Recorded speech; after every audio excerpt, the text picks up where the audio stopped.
Mae Ysgol Plas Coch yn cefnogi'n disgyblion i ddatblygu ystod o fedrau mewn amgylchedd Cymreig, balch gan lwyddo i ddarparu amgylchedd gofalgar, cefnogol, hapus a diogel i ddisgyblion, sy'n caniatáu iddynt ddatblygu hunanhyder a hunandisgyblaeth.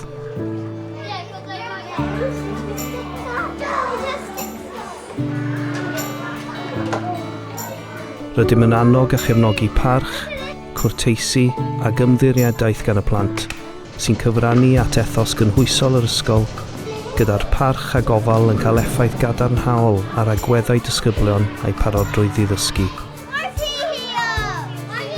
Mae'r iaith Gymraeg a'r diwylliant Cymreig yn greiddiol i bob dim mewn awn.